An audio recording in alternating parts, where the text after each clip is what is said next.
It's a great pleasure to be here and to speak on behalf of the European Commission today.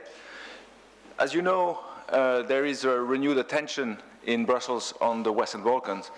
In his State of the Union speech in September, President Juncker of the European Commission stressed that there needs to be renewed attention to the Western Balkans and to give a stronger and more credible enlargement perspective for the region. And this is good news for the region.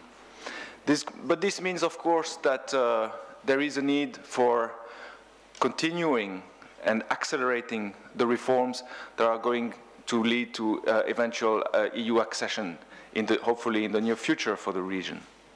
And as you know, public administration reform is one of the key fundamental pillars of this enlargement strategy of the European Union. Alongside with economic governance and the rule of law and fundamental rights, the European Commission, but also the European Union member states, consider that reforming public administration is one of the most important priorities for making sure that you are meeting the EU accession criteria. And this is something that we see in most of the countries of the region. Most of the ReSPA members have now embarked or decided on national reforms on public administration reform, and also in some cases on national reforms on public financial management.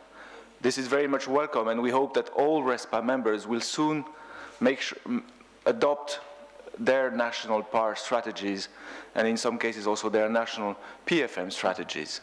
For us, this is really an important element, a cross-cutting priority to make sure that the accession perspective remains credible and firmly at the center of the government efforts.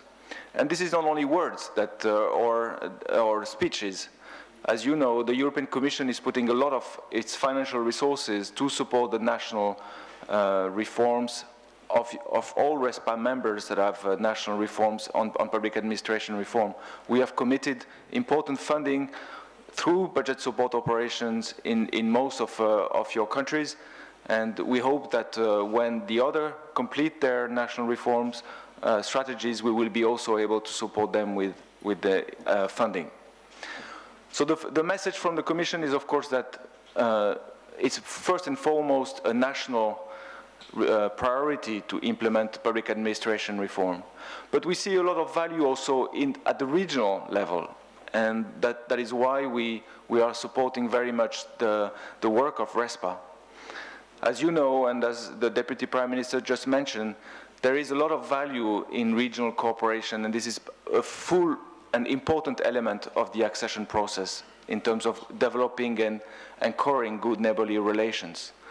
And we are glad that all ReSPA members have now renewed the international agreement establishing ReSPA, which is an important commitment, a sign for the sustainability of ReSPA.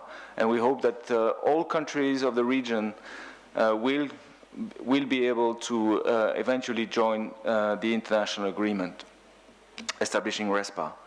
Now, I think this sets a good sign for the future, and I'm glad to say that the European Commission will continue to support ReSPA through a new financial contribution after the current grant from the Commission expires next year. So this clearly demonstrates that we are committed to this institution, but more than committed to the institutions, we are committed to this regional cooperation that ReSPA embodies, and we want to be sure that this continues in the period ahead. I think it means still that there are no clouds or no question marks around the regional cooperation. That there are still issues that need to be tackled to make sure that the ReSPA is fully a regional organization, and we hope that ReSPA, all countries of the region will join the international agreement. Now, I want to say my last word will be a word of appreciation for all the remarkable work that has been done by the governing board members and by the staff of ReSPA over the last 4 years. I think ReSPA now is in a situation where it has a much brighter future than 5 years ago. It is in a financial position that is much sounder than 5 years ago. It has a clear vision, and it has also the clear support of all of the countries of the region, and this is very much welcome. From the position of the Commission, we hope that this good work that is being led by the director of ReSPA and all the staff of ReSPA will continue in the future, and that all the governing board members will continue to offer their full support for ReSPA. Thank you very much for your attention.